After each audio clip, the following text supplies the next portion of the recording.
बेताल की कहानी 4। विक्रम बेताल की कहानियाँ बच्चे और बूढ़े बड़े चाव से सुनते हैं। आइए हम सुनते हैं कहानी का अगला भाग। भोगवती नाम की एक नगरी थी। उसमें राजा रूपसेन राज्य करता था। उसके पास चिंतामणि नाम का एक तोता था। एक दिन राजा ने उससे पूछा, हमारा ब्याह किसके साथ होगा? तोते ने कहा, मगध देश के राजा की बेटी चंद्रावती के साथ होगा। राजा ने ज्योतिषी को बुलाकर पूछा तो उसने भी यही कहा। उधर मगध देश की राजकन्या के पास एक मैना थी। उसका नाम था मदन मंजरी।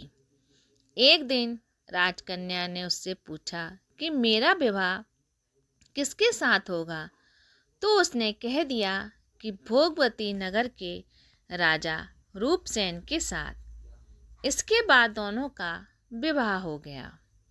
राजा के साथ उसकी मैना भी आ गई। राजा रानी ने तोता मैना का विवाह करके उन्हें एक पिंजरे में रख दिया। एक दिन की बात है कि तोता मैना में बहस हो गई। मैना ने कहा, आदमी बड़ा पापी, दगाबाज और अधर्मी होता है। तोते ने कहा, स्त्री झूठी, लालची और हत्यारी होती है। दोनों का झगड़ा इतना बढ़ गया तो राजा ने कहा, क्या बात है, तुम आपस में लड़ते क्यों हो? मैना ने कहा, महाराज, मर्द बड़े बुरे होते हैं। इसके बाद मैना ने एक कहानी सुनाई। इलापुर नगर में महाधन नाम का एक सेठ रहता था। बहुत दिनों के बाद उसके एक लड़का पैदा हुआ। सेठ ने उसकी बड़ी अच्छी तरह से लालन पालन किया, पर लड़का बड़ा होकर जुआ खेलने लगा। इस बीच सेठ मर गया। लड़के ने अपना सारा धन जुए में खो दिया। जब पास में कुछ न बचा तो वह नगर छोड़कर चंदपुरी नामक नगरी में जा पहुंचा। वहां हेमगुप्त नाम का साहूकार रहता था। उसके पास जाकर उसने अपने पिता का परिचय दिया और कहा कि मैं जहाज लेकर सौदागरी करने गया था। माल बेचा, धन कमाया, लेकिन लौटते समय में तूफान में समुद्र में एक ऐसा तूफान आया कि जहाज डूब गया और जैसे तैसे बचकर मैं यहाँ आ गया। उस सेठ के एक लड़की थी, रत्नावती। सेठ को बड़ी खुशी हुई कि घर बैठे इतना अच्छा लड़का मिल गया। उसने उस लड़के को अपने घर पर रख लिया और कुछ दिन बाद अपनी लड़की से उसका विवाह कर दिया। दोनों वहाँ रहने लगे। अंत में एक दिन वहाँ से विदा हुए। सेठ ने बहुत सा धन दे दिया। रास्ते में एक जंगल पड़ता था। वहाँ आकर लड़के ने स्त्री से कहा कि यहाँ बहुत डर है, तुम अपने गहने उतार कर मेरी कमर में बांध दो। लड़की ने ऐसा ही किया। इसके बाद लड़के ने कहारों को धन देकर डोले को वापस करा दिया और दासी को मारकर कुएं में डाल दिया। फिर स्त्री को भी कुएं में पटककर आगे बढ़ गया। स्त्री रोने लगी। एक मुसाफिर उधर जा रहा था।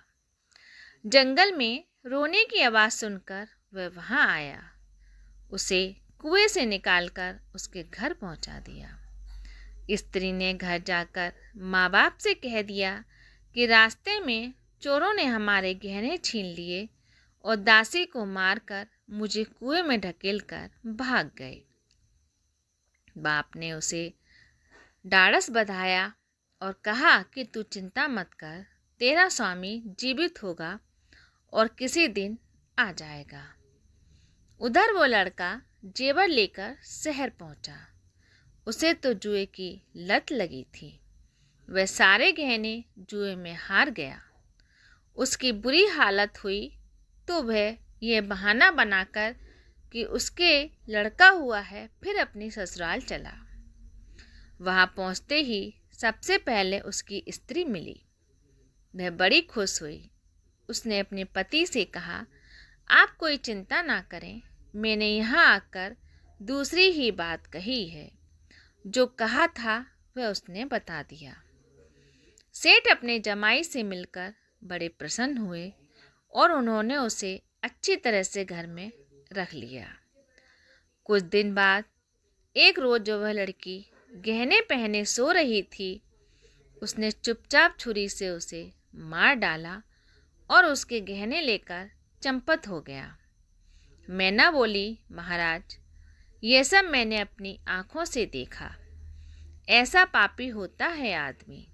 तोते ने राजा से कहा कि अब तुम बताओ कि स्त्री क्यों बुरी होती है। इस पर तोते ने एक कहानी सुनाई। कंचनपुर में सागर दत्त नाम का एक सेठ रहता था। उसके श्रीदत्त नाम का एक लड़का था। वहां से कुछ दूर पर एक और नगर था, श्री विजयपुर। उसमें सोमदत्त नाम का सेठ रहता था। उसकी एक लड़की थी। वह श्रीदत्त को ब्याही थी। ब्याह के बाद श्रीदत्त व्यापार करने परदेश चला गया। 12 बरस हो गए और वह न आया तो जयश्री व्याकुल होने लगी। एक दिन वह अपनी अटारी पर खड़ी थी कि एक आदमी उसे दिखाई दिया। उसे देखते ही वह उस पर मोहित हो गई। उसने उसे अपनी सखी के घर बुलवा लिया। रात होते ही वह उस सखी के घर चली जाती और रात भर वहाँ रहकर दिन निकलने से पहले ही लौट आती। इस तरह से बहुत दिन बीत गए। इस दिन एक उसका पति परदेश से लौटकर आ गया। स्त्री बड़ी दुखी हुई कि अब वह क्या करे। आदमी हारा थका था। जैसे ही उसकी आंख लगी कि स्त्री उठकर अपने दोस्त के पास चल दी। रास्ते में एक चोर खड़ा था। वह उसे देखने लगा कि स्त्री कहाँ जाती है। धीरे धीरे वह सहेली के मकान पर पहुंची। चोर भी पीछे पीछे गया। संयोग से आदमी को सांप ने काट लिया था और वह मरा पड़ा था। स्त्री ने समझा कि सो रहा है। वहीं आंगन में पीपल का एक पेड़ था जिस पर एक पिचास बैठा ये लीला देख रहा था। उसने उस आदमी के शरीर में प्रवेश करके उस स्त्री की नाक काट ली और फिर उस आदमी की देह से निकलकर पेड़ पर जा बैठा। स्त्री रोती हुई अपनी सहेली के पास गई। सहेली ने कहा कि तुम अपने पति के पास जाओ और वहाँ बैठकर रोने लगो। कोई पूछे तो कह देना कि पति ने नाक काट ली है। उसने ऐसा ही किया। उसका रोना सुनकर लोग इकट्ठे हो गए। आदमी जाग गया। उसे सारा हाल मालूम हुआ तो वह बड़ा दुखी हुआ। लड़की के बाप ने कोतवाल को खबर दे दी। कोतवाल उन सबको राजा के पास ले गया। लड़की की हालत देखकर राजा को बड़ा गुस्सा आया। उसने कहा, इस आदमी को सूली पर लटका दो। वह चोर वहाँ खड़ा था। जब उसने देखा कि एक बेकसूर आदमी को सूली पर लटकाया जा रहा है तो उसने राजा के सामने जाकर सब हाल सच सच बता दिया। बोला, अगर मेरी बात का विश्वास ना हो तो जाकर देख लीजिए, उस आदमी के मुंह में स्त्री की नाक है। राजा ने दिखवाया तो बात सच निकली। इतना कहकर तोता बोला, हे राजा, स्त्रियां ऐसी ही होती हैं। राजा ने उसका सिर मुड़वाकर गधे पर चढ़ाकर नगर में घुमाया और शहर से बाहर छुड़वा दिया। ये कहानी सुनाकर बैताल बोला, राजा बताओ कि दोनों में ज़्यादा पापी कौन है। राजा ने कहा, स्त्री। बैताल ने पूछा कि कैसे। राजा ने कहा, मर्द कैसा ही दुष्ट हो, उसे धर्म का थोड़ा बहुत विचार रहता ही है। स्त्री को नहीं रहता, इसलिए वह अधिक पापिन है। राजा के इतना कहते ही बैताल फिर से पेड़ पर जाकर लटक गया। राजा लौट कर गया और उसे पकड़ कर लाया। फिर रास्ते में बैताल ने अगली कहानी सुनानी शुरू कर दी।